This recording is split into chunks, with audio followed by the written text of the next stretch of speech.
November 4th, 2025, UPS Flight 2976 climbs into a clear Kentucky sky. But within seconds, a fire erupts as an entire engine rips off the wing, sending the jet and 14 lives to destruction. The official record blames structural fatigue, but microscopic clues uncovered by NTSB reveal a story the headlines missed, raising urgent questions about how many more cargo planes may be hiding fatal cracks. What really brought Flight 2976 down, and could it happen again? At 5:13 p.m. Eastern Time, UPS Flight 2976 lifted off from Louisville, Muhammad Ali International Airport, bound for Honolulu. The sky was clear and the runway dry as the MD-11F freighter accelerated down runway 17 right. But just after rotation, the aircraft's left engine and its supporting pylon tore away from the wing. The engine flipped over the top of the wing and landed on the grass beside the runway, leaving a trail of burning fuel and debris. Flames quickly spread along the left wing route as the jet, now crippled, banked sharply left and began to lose altitude. In a matter of seconds, the aircraft's left main landing gear clipped the roof of a UPS warehouse, gouging a 300-foot scar and sending fragments into the building below. The jet then struck a cluster of fuel tanks at a nearby petroleum recycling depot, igniting an even larger fireball.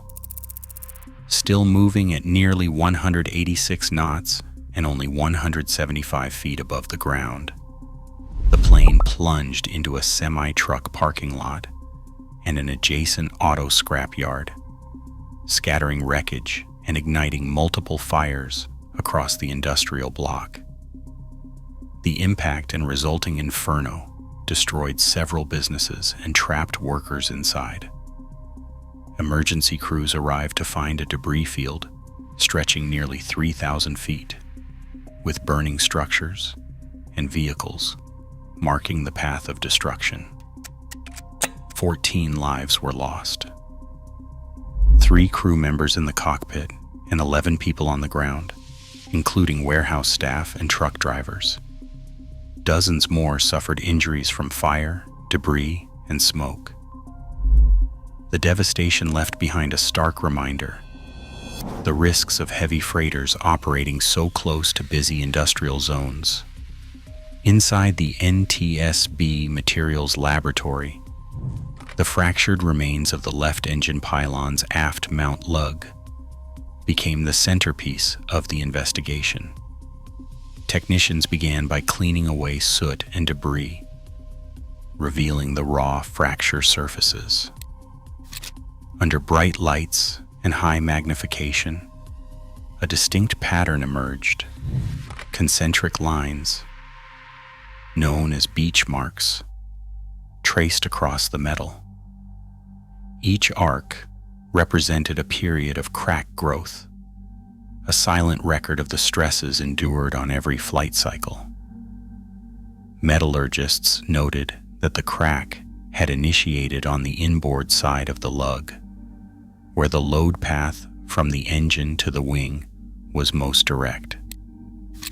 Over thousands of cycles, microscopic fatigue striations formed and multiplied, each one a ridge marking the advance of the crack. This was not a sudden break. It was the result of relentless, repetitive stress, with the structure gradually weakening until a final overload during takeoff finished the job. The recovered spherical bearing from the mount showed signs of abnormal wear, hinting at subtle misalignment or shifting loads that may have accelerated the process. Elemental analysis and hardness testing were still pending, but the visual evidence was clear. Fatigue, not corrosion or a one-time overload, had started the chain of failure. Independent experts reviewing the images agreed. The classic beach marks and striations told a story of progressive damage that could go undetected by routine visual inspections. The pylon lug had become a textbook example of high cycle fatigue, its demise written in microscopic detail long before disaster struck. Both the cockpit voice recorder and the flight data recorder were pulled from the wreckage, battered but intact. Technicians at the NTSB recorder lab worked through the night, piecing together the final moments of Flight 2976 with remarkable precision. The data reveals a clear timeline. 37 seconds after takeoff thrust was applied, a sharp bell alarm sounded in the cockpit. This alert persisted for 25 seconds, overlapping with the crew's urgent attempts to stabilize the crippled jet. Flight data shows that the aircraft barely climbed to 175 feet above ground, never reaching a safe altitude. Airspeed peaked near 186 knots, but the loss of the left engine and the spreading fire left the crew with almost no options. The recorders captured the pilots running through emergency checklists, calling out warnings, and fighting to keep the jet airborne as systems failed in rapid succession. The synchronized timeline from both recorders creates an unbroken chain of evidence, showing alarm onset, altitude and speed at each critical moment, and the sequence of control inputs as the disaster unfolded. Even as the fire consumed wiring and destroyed much of the cockpit, the digital memory survived, preserving the voices and actions of the crew. These objective data points anchor the investigation, confirming what happened second by second, and forming the backbone for every subsequent analysis. The recorders do not speculate or assign blame.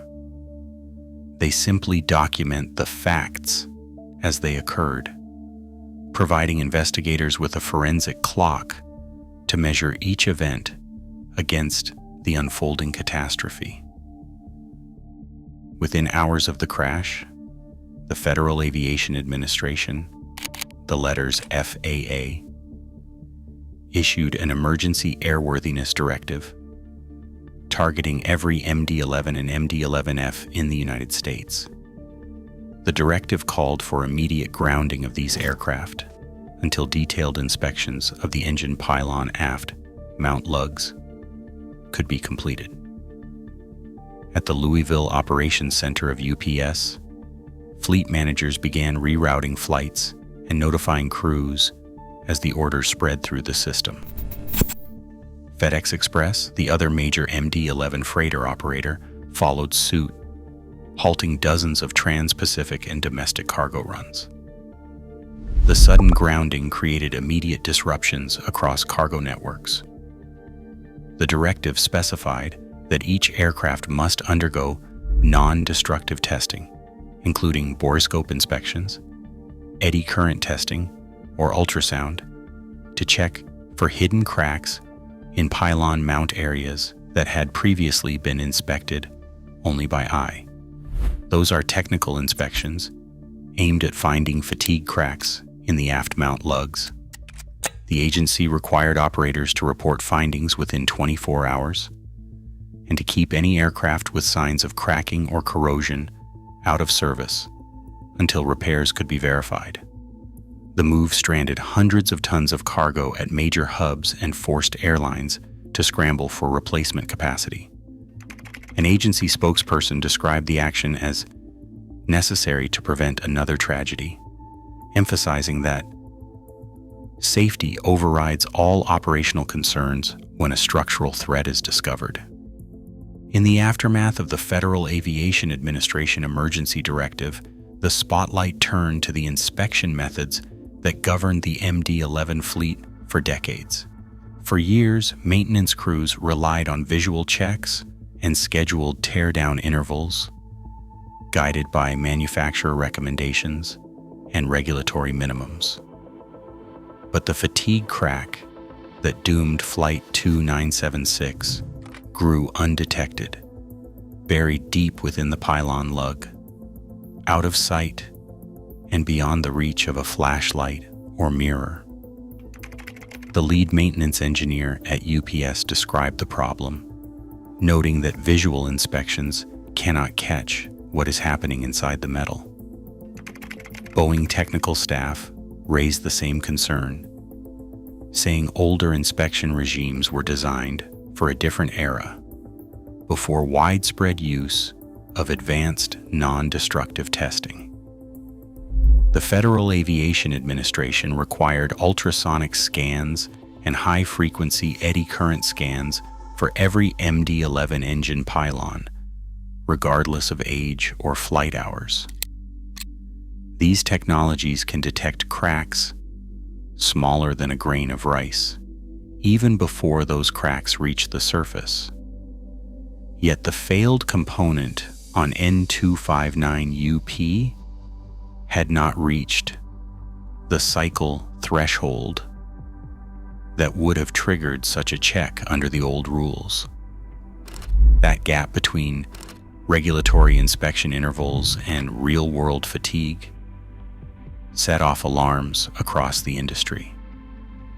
Engineers and regulators began questioning whether inspection intervals, testing methods, and maintenance documentation were adequate, and whether aging freighter fleets required a fundamental overhaul to prevent a similar failure. In the industrial block surrounding Louisville's airport, the scars of November 4th linger in more than just twisted metal and scorched earth. Families have gathered what they could from the ashes, photos, ledgers, a few charred keepsakes, while business owners tally losses that insurance cannot fully mend. 11 people on the ground lost their lives, and dozens more face months of recovery. For many, the crash was not just an accident, but a warning about the risks that come with dense industrial zoning pressed against active runways. Local leaders and residents are now pressing city officials to reconsider how land near the airport is used. Property loss reports filed in the weeks after the disaster estimate damages in the tens of millions, with entire businesses erased overnight. Civic groups are calling for wider safety buffers, stricter zoning, and new guidelines to keep warehouses, fuel depots, and trucking yards out of the highest risk zones. The policy debate is just beginning, but the human cost is already clear, etched into the daily lives of a shaken community determined to prevent another tragedy. Right now, over 1,800 aging cargo jets still crisscross global skies, many beyond their original service lives. As air freight demand surges, the difference between routine flight and disaster is measured in microscopic cracks. Aviation safety is not static, it is vigilance, recalibrated with every lesson. What safeguards would you demand?